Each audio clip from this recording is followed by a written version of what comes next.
What's going on, you guys? It's your boy Jake Light, your absolute favorite investor. $5,000 comes off in closing costs. So that means if I have an after repair value of $300,000, I'll have real estate commissions of about $15,000, and then also closing costs, title costs, escrow costs. It's like a transaction coordination costs.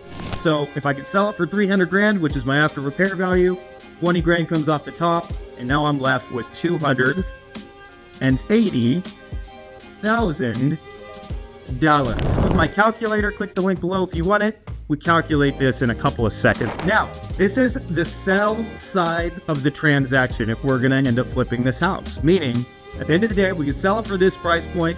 These are the numbers that come off the top. These are expenses for the flip. That's not profit, it's expenses that need to be paid. But it's paid by the money that comes in from the new buyer. It's paid out of that $300,000. I'm not writing a check up front. I'm not trying to pay cash up front. I don't pay these things until the deal is done. So that's why all of this is in this category. Now, once we know this, now we got some momentum and we can figure out whether the deal that's across our desk, it's in our email, it's in our text, if someone's calling us about it, now we know what we're dealing with. Right? Someone could be sitting there begging me all day to pay $250,000 for a house that's worth $300,000. We are getting a $50,000 discount. But for me, that's not a good deal because there's all these expenses that come along with it. And if I'm buying the house for 250 grand and I have to put any type of renovation into it at all, like that puts me pretty tight because I'm getting 280 from the back end. And I'm not doing this for charity. I'm doing this for profit. This is a for-profit business. We treat it as such. We stay disciplined. We use our formula. We do the boring work and we trust the numbers in the deal structure process. Does that make sense? Good. Thank you for answering. I've done deals like this numerous times. Let's say the deal comes across my desk for $200,000. Now, if I've got that much spread, if someone's asking for 200 grand and I can sell it for 300 grand, and even after these expenses, I get $280,000 on the other side of things. Now that's a little more sexy to me. All right. That's where my hips start to go a little bit. You know, I want to salsa dance a little bit.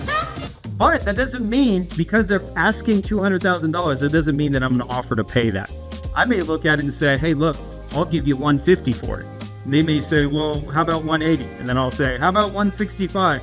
Then maybe we'll meet at 170 or maybe we'll meet at 160. Sometimes I'll offer 150 for it and they'll just say, okay, when are you closing, right? When are you going to buy it? That's a very good situation. It's happened to me tens of times, not tens of thousands. I haven't done 1,000 flips, haven't done 1,000 properties, haven't done 1,000 deals yet.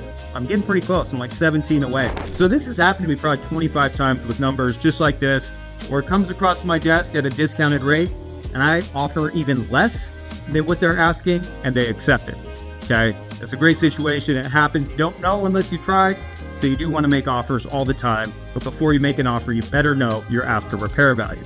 So let's say I get this bad boy under contract for $150,000. That would be great. And let's say I'm looking at it though, and you know what? They're right.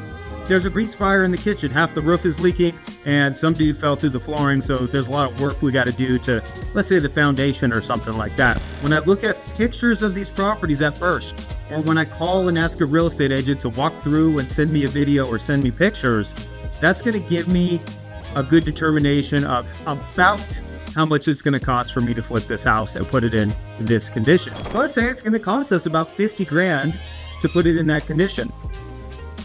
Starts adding up. Our spread starts getting thinner, but it doesn't mean it's a bad deal. You know, it's still a pretty good deal here. Now in addition to that, on top of the purchase price, on top of the renovation costs, if you're going to flip a house, there's also closing costs on the purchase, which is the same as the other side. It's typically between 1% and 2% of the transaction amount. So let's say about $3,000.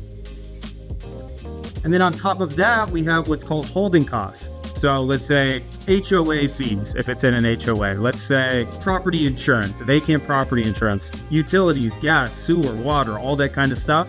I'm going to do a flip and it's going to take me 4, 5, 6 months. I may give myself another $3,000 buffer to be able to pay that in my budgeting. So let's say there's another 3 grand here. On this category, this is stuff that's not coming off the top or coming through someone else's payment. We got to figure out a way that we write a check for this.